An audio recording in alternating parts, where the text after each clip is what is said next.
On today's video for the maker is a challenge that was put out by Ado from Fabworks, and he wants the different makers in the Star Wars Room Builder community to build something based off of Doc Ondar, I think it was, and another place. I really don't remember the names because I've never been to Galaxy's Edge. So basically he wants us to build something that is from the Den of Antiquities, which I guess is supposed to be something that odds and ends that you can find from across the Star Wars universe.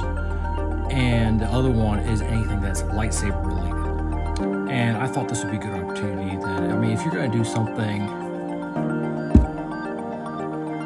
like really creative, I guess you want to go ahead, I want to go ahead and make something from the Den of Antiquities, because thinking back, I should have probably named myself to be the budget builder, because I can only spend so much, because I just bought a house. I mean, this house that I'm in right now, I just bought it not too long ago, and I have to do some upgrades in the house here and there, taking care of the family, and like I said, priorities with the house first, and then Star Wars is like way down the bottom of the list when it comes to priorities. So I wanted to do something that'd be relatively cheap, I guess, and try my best to put as best a quality into it as I can. And this challenge only gives you a little less than a month. I have to finish it by July 1st. So I want to come up with something small, but something that would look really good. So I started thinking about it, and I figured I'm gonna go old school, as in like really old Republic, old school. So let's get into it. Here we go.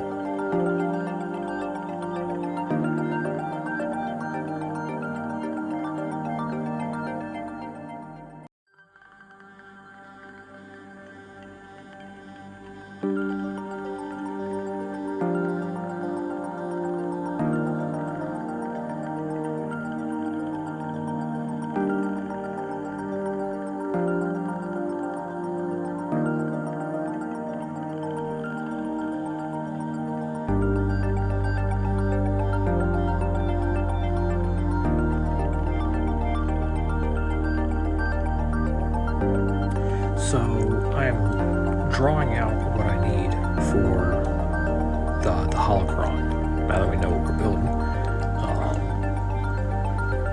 I'm making it 4.5 inches wide, 4.5 inches tall, and of course I gotta make my angles and everything like that.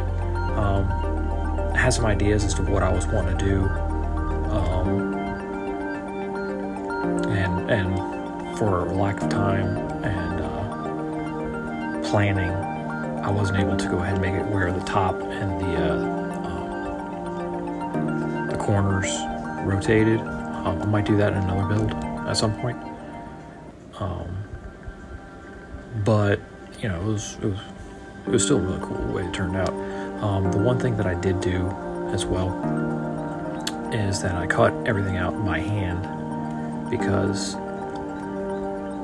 while I do have the table saw, I don't have any jigs set up yet because I had only purchased it a while ago. So I'm cutting everything out by hand with a coping saw, and then I'll take the one that has the straightest cut and use that as my master. And what I'll do is set it up where I can sand all of them on edge and get it squared up. So some of the cuts that I'm doing is, again, this is trial and error with it. I kind of jumped the gun in some things, and I had to go backwards and redo it a little bit. I mean, you don't see that initially, but I guess it's one of those little secrets that maybe I shouldn't have let out right away. But yeah, again, here you see me cutting out the triangles for the pyramid, for the Sith Holocron. It was very, very tedious cutting it out with the coping saw. I really need to get a scroll saw. Realistically, if I really want to go big, I need to get a glow forge at some point. But priorities. I gotta spend money on other things for the house and for my family before I can go ahead and spend more money on my own little projects and stuff.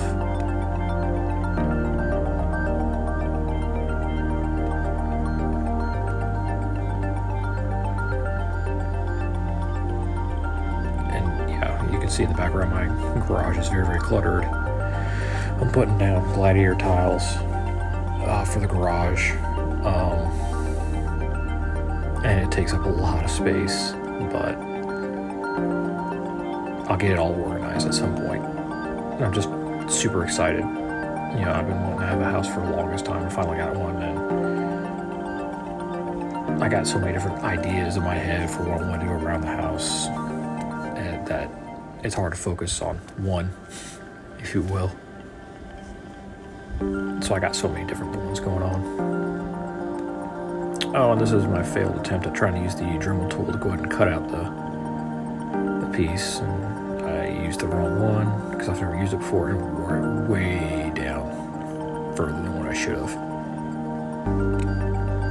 Anyway, this is kind of like, the prototype first stage one that I'm doing.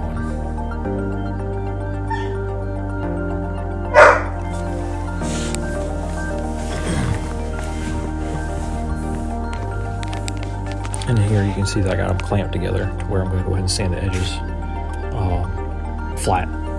And then what I'll do is I'll take it to my table saw so I can put the bevel that I need on it so I can get it nice and square. Butt joints, they're all well and good, but these, they'll be is what it needs to be because it has the proper angles on it. Sort of. I mean, it's not technically proper. They're 45 degrees. It probably could have been something a little bit less extreme than 45, but 45 worked out really well for me and what I needed to do. And you can see I'm trying to put it together in a butt joint, and it's just kind of not going the way that it should. And I attempt to sand it some more to get it to work. But again, I end up taking it to my table saw, and again, you don't see that in the video. And when I say that I did this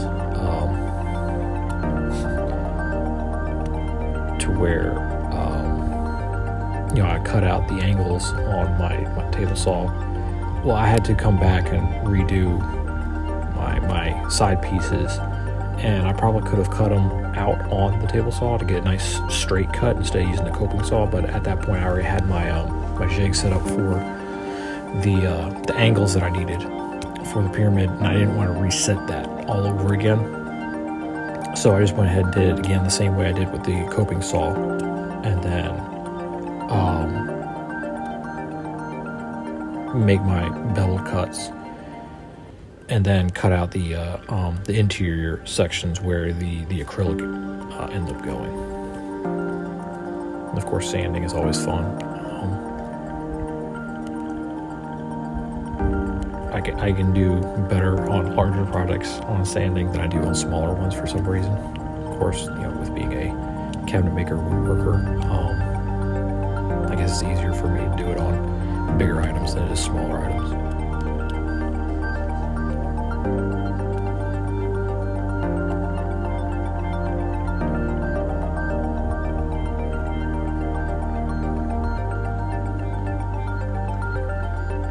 I just want it to get where it's somewhat smooth.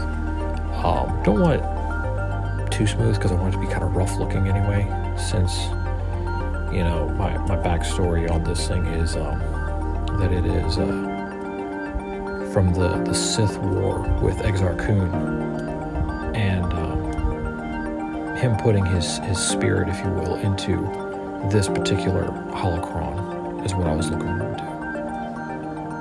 And here I'm cutting out the acrylic that's going to be used.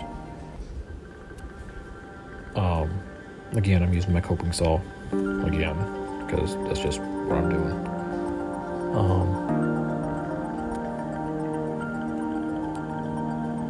But yeah, the backstory as well on my Holocron. I wanted to have a very raw copper look to it, as I've never done anything to make it look like copper with the patina effect on it. And I've learned a few different techniques. I did a lot of YouTube research on it. I even asked some of the people on the Star Wars Room Builders Facebook page group, and everybody was super helpful with that on trying to get the right look for copper. And I'm thankful for everybody's input. Yeah, see, here's where I went ahead and glued up, and I have a square there to go ahead and help keep its shape while the glue sets, because I want to keep it as square as possible because it'll lay better. Right now I'm just kind of letting the super glue kind of hold it for a while, let it set, and then I'll kind of put it to the side and kind of keep it square at the same time as I work on the other one.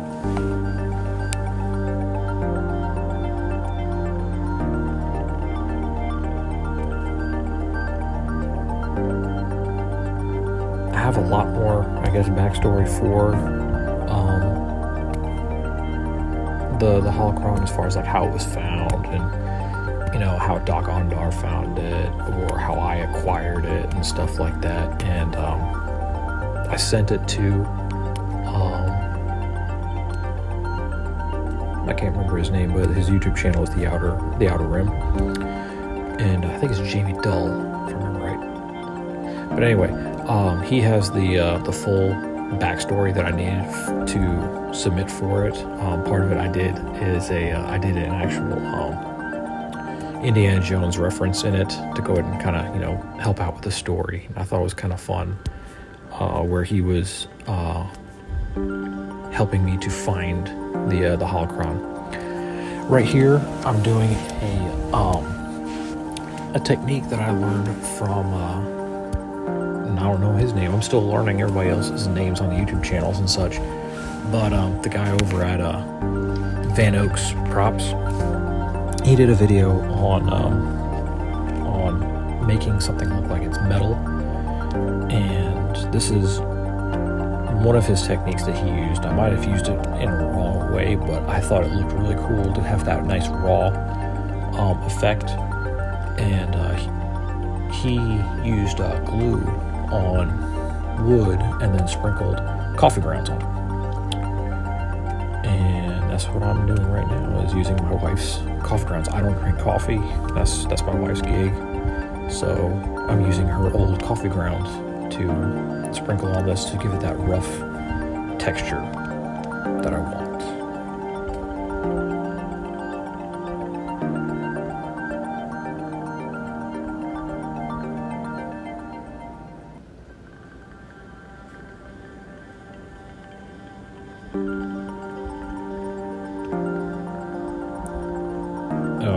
This was fun. I had to engrave all of the acrylics by hand with the Dremel tool, and I drew everything as far as template wise by hand.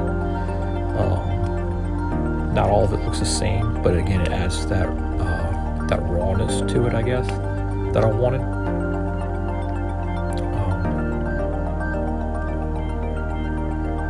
Kind of like, in the stories of Exar Kun, he was being attacked while in his temple, and I was wanting to go ahead and make it look like it was a rushed thing that he wanted to do. That's why not everything looks perfect and everything is rough looking and all that, and dirty. I just want it to be kind of, I guess, representing, how he was in the last stages of before he died, and that's why it's kind of turning out the way it is.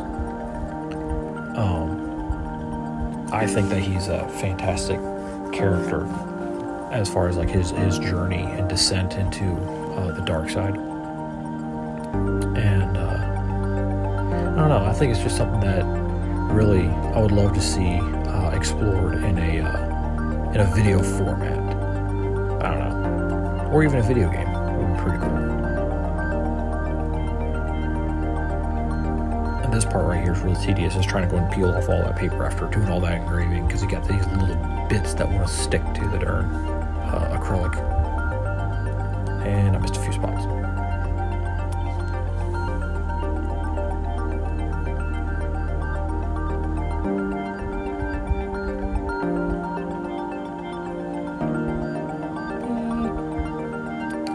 And 3 more to go.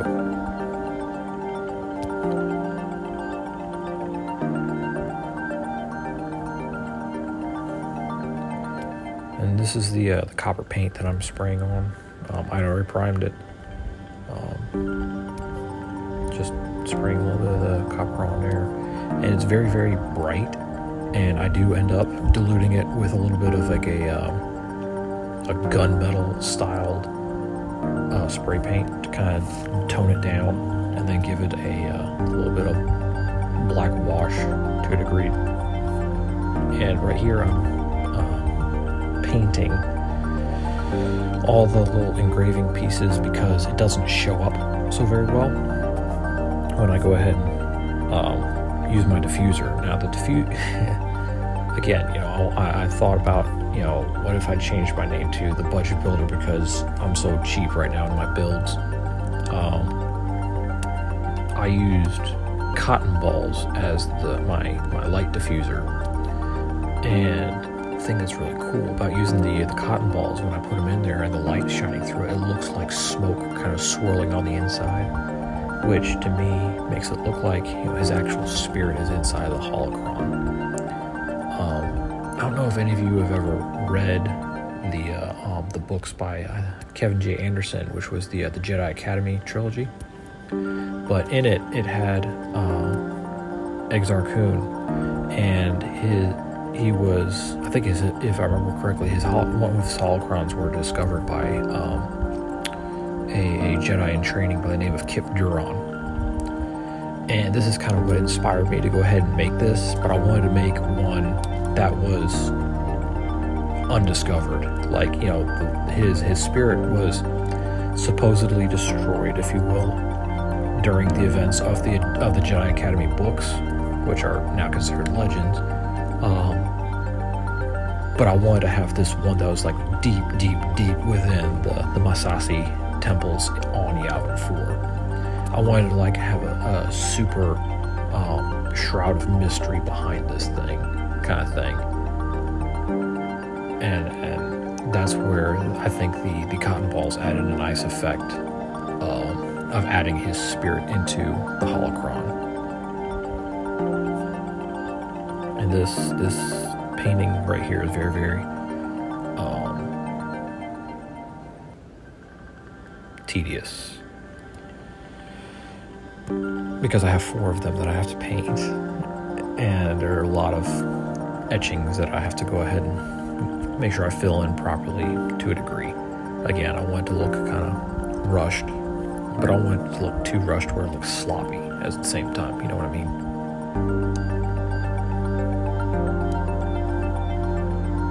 This just kind of takes me back to my Games Workshop tabletop painting days, as far as like, kind of like Warhammer type things, but I did Lord of the Rings miniatures. And now I'm adding the patina paint effect onto it. I did try it just straight on, and it looked okay, but I ended up covering it up and doing it again, which you don't see in this video, in this part of the video. But I added more of a a wash to it, if you will. I added a lot of water to the paint and made it where it looked blotchy and runny and such. And I think it looked a lot better that way instead of me putting it directly on there, because it's just, I think it covered up too much instead of like added to it. Like the texture didn't pop the way it should. So that's where I think watering it down really helped to sell the look that I wanted to go for on mine. Because you can see it looks too bright right now. And even though I tried to dilute it a little bit by spraying, like misting some of the copper paint over it and misting some of the gunmetal grayish silvery color on it, it didn't look right. And so that's why I went ahead and watered it down instead. I mean, I still kind of left a little bit of it just so I know a little bit as to where I wanted some of the stuff. But watering it down, I think, did a lot better for it.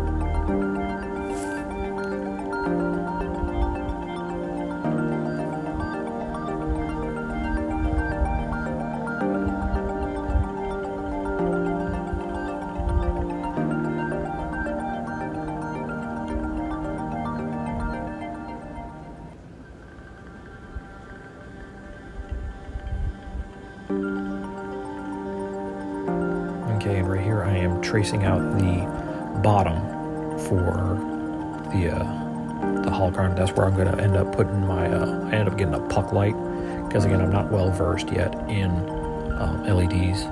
So I just bought a puck light and I put that in there. Again, I'm cutting something out with a different type of tool instead of a table saw. And again, I left the table saw with the jig set up for the bevels, so I need to go ahead and leave that on there so I can go ahead and get the right look for it. One thing that I did as well is that when I made the hole for the puck light, I left the puck light to where it kind of sits out, and it makes the Holocron look and give an appearance that it's kind of floating or hovering a little bit, and I thought that was kind of a neat effect, and I really liked that. Trying to square the edges up just a little bit before I go ahead and run it on the table saw. Again, you don't see that in the video. And right here, I'm making sure I get kind of centered of where I need the light to go. And if I had the right Forstner bit, I probably would have made it all in one go, but instead I cut it all out with the coping saw again. But it made a nice friction fit, so I was happy with that at least. And there it is, pretty much.